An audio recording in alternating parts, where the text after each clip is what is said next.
Is your computer eligible for Windows 11? Let's check it out. First of all, I want you to go this Microsoft website. Then, download PC Health Check app from this link.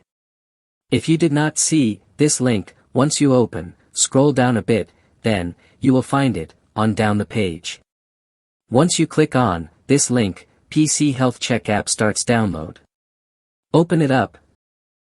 Tick to accept agreement, then click install.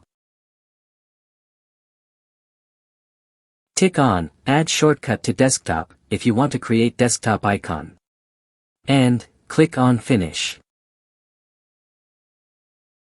This app will open. Click on check now.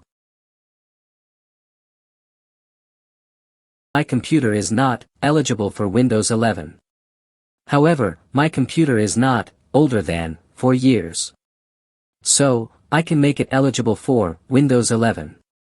Please check my next video, coming soon. Thank you very much for watching.